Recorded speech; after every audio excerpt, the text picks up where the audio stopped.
ಬನ್ನಿ ಈ ವಿಡಿಯೋದಲ್ಲಿ ಮೇಲ್ಮೈ ವಿಸ್ತೀರ್ಣಗಳು ಮತ್ತು ಘನಫಲಗಳು ಘಟಕಗಳಲ್ಲಿನ SSLC 8th 9th ಮತ್ತು 7th ಅಲ್ಲಿ ಬರುವಂಥ ಸಮಸ್ಯೆಗಳನ್ನು ಬಿಡಿಸ್ತಾ ಹೋಗೋಣ. ಒಂದು ಪ್ರಶ್ನೆ ನೋಡ್ತಾ ಹೋಗೋಣ. ಮೊದಲನೇ ಪ್ರಶ್ನೆ, ಆಯತ ಘನಾಕೃತಿಯ ಆಯತಾಕಾರದ ಮರದ ಲೇಖನಿ ಧಾರಕದಲ್ಲಿ ಲೇಖನಿಗಳನ್ನು ಇಡಲು ಶಂಕುವಿನಾಕಾರದ 4 ತಗ್ಗುಗಳನ್ನು ಕೊರೆದಿದೆ. ಆಯತ ಘನಾಕೃತಿಯ ಅಳತೆಯು 15 ಸೆಂಟಿಮೀಟರ್ × 10 ಸೆಂಟಿಮೀಟರ್ × 3.5 ಸೆಂಟಿಮೀಟರ್ ಆಗಿದೆ. ಪ್ರತಿ ಶಂಕುವಿನಾಕಾರದ ಹಳ್ಳದ ತ್ರಿಜ್ಯವು 0.5 ಸೆಂಟಿಮೀಟರ್ ಮತ್ತು ಆಳವು 14 ಸೆಂಟಿಮೀಟರ್ ಇದೆ. ಲೇಖನಿ ಧಾರಕದಲ್ಲಿನ ಮರದ ಗಾತ್ರವನ್ನು ಕಂಡುಹಿಡಿಯಿರಿ ಅಂತ ಕೊಟ್ಟಿದ್ದಾರೆ. ಈಗ ಕೊಟ್ಟಿರೋ ಪ್ರಶ್ನೆನ ಓದ್ಕೊಂಡು ಚೆನ್ನಾಗಿ ಅರ್ಥ ಮಾಡ್ಕೊಂಡು ಅದರಲ್ಲಿ ಯಾವ್ಯಾವ ಅಂಶಗಳನ್ನು ಕೊಟ್ಟಿದ್ದಾರೆ ಅನ್ನೋದನ್ನು ಮೊದಲು ಬರ್ಕೋಬೇಕು. ಈಗ ಮೊದಲನೇದಾಗಿ ಶಂಕುವಿನ ಎತ್ತರ ಕೊಟ್ಟಿದ್ದಾರೆ, h = 14 ಸೆಂಟಿಮೀಟರ್. ಶಂಕುವಿನ ತ್ರಿಜ್ಯ ಕೊಟ್ಟಿದ್ದಾರೆ, r = 0.5 ಸೆಂಟಿಮೀಟರ್. ಅದನ್ನು ಬರ್ಕೊಳ್ಳೋಣ. ಈಗ ನೋಡಿ, ಲೇಖನಿ ಧಾರಕದಲ್ಲಿನ ಮರದ ಗಾತ್ರ = ಆಯತಘನದ ಘನಫಲ ಮೈನಸ್ 4 ಶಂಕುವಿನ ಘನಫಲ. ಅಂದರೆ ಶಂಕುವಿನ ಘನಫಲ 4ರಷ್ಟನ್ನು ಕಳೆದ್ರೆ ಲೇಖನಿ ಧಾರಕದಲ್ಲಿನ ಮರದ ಗಾತ್ರ ಸಿಗುತ್ತೆ. ಹಾಗಾಗಿ ಆಯತಘನದ ಘನಫಲ ಕಂಡುಹಿಡಿಯೋ ಸೂತ್ರ ಲೆಂತ್ × ಬ್ರೆಡ್ತ್ × ಹೈಟ್ ಮೈನಸ್ 4 ಶಂಕುವಿನ ಘನಫಲ ಕಂಡುಹಿಡಿಯೋ ಸೂತ್ರ πr² h/3. ಈಗ L ಅಂದರೆ 15 ಸೆಂಟಿಮೀಟರ್, ಬ್ರೆಡ್ತ್ ಅಂದರೆ 10 ಸೆಂಟಿಮೀಟರ್, ಎತ್ತರ 3.5 ಸೆಂಟಿಮೀಟರ್ ಕೊಟ್ಟಿದ್ದಾರೆ. ಸಬ್ಸ್ಟಿಟ್ಯೂಟ್ ಮಾಡಿ -4 × π ಅಂದರೆ 22/7 ತ್ರಿಜ್ಯ r = 0.5 ಸೆಂಟಿಮೀಟರ್ ಕೊಟ್ಟಿದ್ದಾರೆ. ಹಾಗಾಗಿ 0.5² ಸಬ್ಸ್ಟಿಟ್ಯೂಟ್ ಮಾಡಿ h ಎತ್ತರ 1.4 ಸೆಂಟಿಮೀಟರ್ ಕೊಟ್ಟಿದ್ದಾರೆ. ಸಬ್ಸ್ಟಿಟ್ಯೂಟ್ ಮಾಡಿ /3. ಓಕೆ, ಈಗ 15 × 10 × 3.5 ಗುಣಿಸಿದಾಗ 525 ಬರುತ್ತೆ. -4 ನೋಡಿ, 7 ಮತ್ತು 1.4 ಭಾಗಾಕಾರ ಮಾಡಿದಾಗ 7 1 7 0.2 1.4 ಡಿವೈಡ್ ಆಗುತ್ತೆ.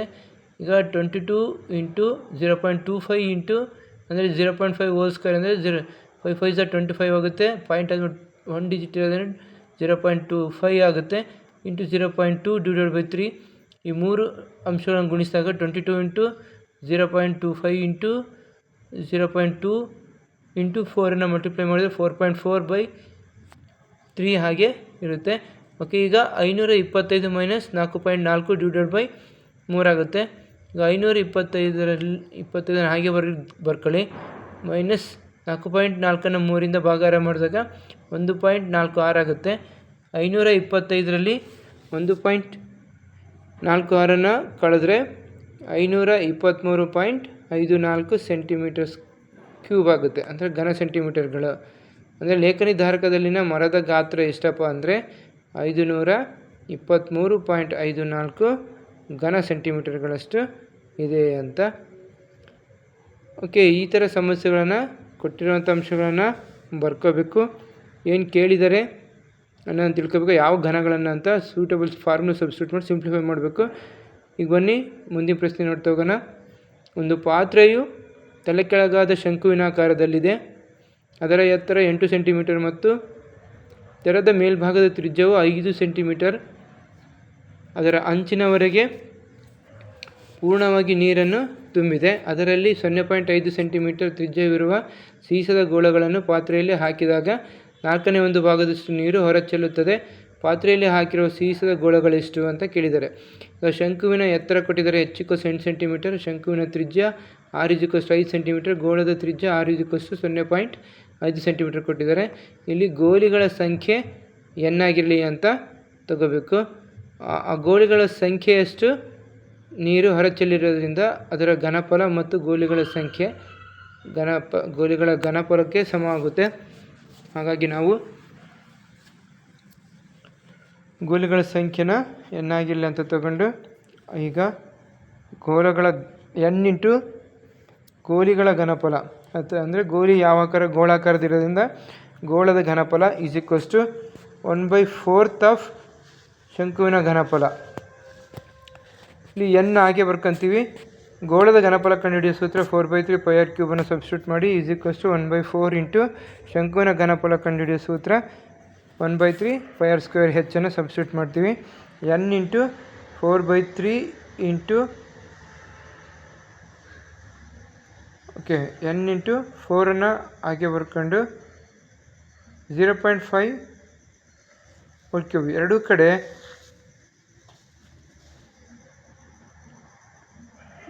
ಒನ್ ಬೈ ತ್ರೀ ಕ್ಯಾನ್ಸಲ್ ಮಾಡಿ, 5 ಮತ್ತು 5 ಕ್ಯಾನ್ಸಲ್ ಮಾಡಿ, ನಾವು ಉಳಿದಿದ್ದು 4 ಇಂಟು ಆರ್ ಕ್ಯೂಬ್ ಉಳಿಯುತ್ತೆ. ಹಾಗಾಗಿ 4 ಹಾಗೆ ಬರ್ಕೊಂಡು ಸಿಂಪ್ಲಿಫೈ ಮಾಡಿ ಸಬ್ಸ್ಟಿಟ್ಯೂಟ್ ಮಾಡಿ. ಓಕೆ, ಮುಂದಿನ ಪ್ರಶ್ನೆ ನೋಡ್ತಾ ಹೋಗೋಣ. ಒಂದು ಕಬ್ಬಿಣದ ಕಂಬದ ಎತ್ತರವು 220 ಸೆಂಟಿಮೀಟರ್ ಮತ್ತು ಅದರ ಪಾದದ ವ್ಯಾಸವು 24 ಸೆಂಟಿಮೀಟರ್ ಆಗಿರುವ ಘನದ ಸಿಲಿಂಡರಿನ ಆಕಾರದಲ್ಲಿದೆ. ಇದರ ಮೇಲೆ 60 ಸೆಂಟಿಮೀಟರ್ ಎತ್ತರ ಮತ್ತು ತ್ರಿಜ್ಯ 8 ಸೆಂಟಿಮೀಟರ್ ಇರುವ ಮತ್ತೊಂದು ಸಿಲಿಂಡರ್ ಜೋಡಿಸಲಾಗಿದೆ. 1 ಸೆಂಟಿಮೀಟರ್ ಕ್ಯೂಬ್ ಕಬ್ಬಿಣದ ಸರಿಸುಮಾರು ದ್ರವ್ಯರಾಶಿಯು 8 ಗ್ರಾಮ್ ಆದರೆ ಕಂಬದ ದ್ರವ್ಯರಾಶಿಯನ್ನು ಕಂಡುಹಿಡಿಯಿರಿ ಅಂತ ಕೊಟ್ಟಿದ್ದಾರೆ. ಇಲ್ಲಿ π = 3.14 ಸಬ್ಸ್ಟಿಟ್ಯೂಟ್ ಮಾಡ್ಕೊಳ್ಳಿ ಅಂತ ಕೊಟ್ಟಿದ್ದಾರೆ. ಓಕೆ ನೋಡಿ, ದೊಡ್ಡ ಸಿಲಿಂಡರಿನ ಎತ್ತರ H ಆಗಿರಲಿ, ಅದು 220 ಸೆಂಟಿಮೀಟರ್ ಕೊಟ್ಟಿದ್ದಾರೆ, ಬರ್ಕೋಬೇಕು. ದೊಡ್ಡ ಸಿಲಿಂಡರ್ನ ತ್ರಿಜ್ಯ R ಅಂತ ಇಟ್ಕೊಳ್ಳೋಣ, = 12 ಸೆಂಟಿಮೀಟರ್ ಕೊಟ್ಟಿದ್ದಾರೆ, ಅದನ್ನು ಬರ್ಕೊಳ್ಳೋಣ. ಚಿಕ್ಕ ಸಿಲಿಂಡರ್ನ ಎತ್ತರ h ಅಂತ ತಗೊಳ್ಳೋಣ, ಅದು 60 ಸೆಂಟಿಮೀಟರ್ ಕೊಡಿ, ಬರ್ಕೊಳ್ಳೋಣ. ಕೊಟ್ಟಿರೋದನ್ನು ಬರ್ಕೋಬೇಕು.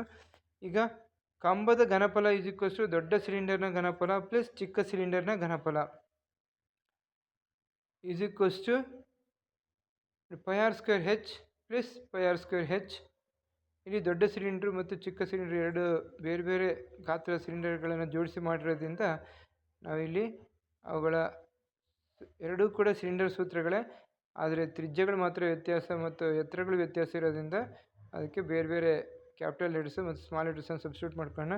ಎರಡರಲ್ಲೂ ಪೈ ಕಾಮನ್ ಇರೋದು ಪೈ ಕಾಮನ್ ತೆಗೀರಿ, r² ಪ್ಲಸ್ r² ಆಗುತ್ತೆ.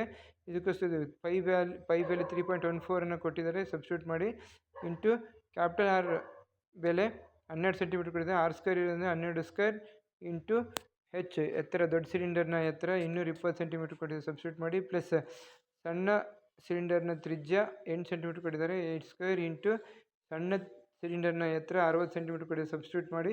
ಈಗ 3.14 ಇಂಟು 144 ಇಂಟು 22 ಮಲ್ಟಿಪ್ಲೈ ಮಾಡಿದರೆ 31,680 ಆಗುತ್ತೆ. 64 ಇಂಟು 60 ಮಲ್ಟಿಪ್ಲೈ ಮಾಡಿದರೆ 3,840 ಆಗುತ್ತೆ. ಇವೆರಡನ್ನು ಕೂಡಿದರೆ 35,520 ಆಗುತ್ತೆ. 35,520 ಇಂಟು 3.14 ಗುಣಿಸಿದರೆ 1,11,532.8 ಘನ ಸೆಂಟಿಮೀಟರ್ಗಳಾಗುತ್ತೆ. ಓಕೆ, ಕಂಬದ ದ್ರವ್ಯರಾಶಿ = 8/1 ಇಂಟು 1,11,532.8 ಆಗುತ್ತೆ. ದಿಸ್ ಈಸ್ = ಇದು ಇವೆರಡನ್ನು ಮಲ್ಟಿಪ್ಲೈ ಮಾಡಿದರೆ 8ಇಂದ ಮಲ್ಟಿಪ್ಲೈ ಮಾಡಿದರೆ 8 × 64 ದಶಕ 6, 8 × 16 16, 22 2 ದಶಕ 2, 8 3 24, 24 33 ಆಗುತ್ತೆ. ಓಕೆ, ಈ ಥರ ಮಲ್ಟಿಪ್ಲೈ ಮಾಡಿದಾಗ 8ರಿಂದ 1,11,532.8 ಮಲ್ಟಿಪ್ಲೈ ಮಾಡಿದಾಗ 8,92,262.4 ಗ್ರಾಮ್ಸ್ ಆಗುತ್ತೆ.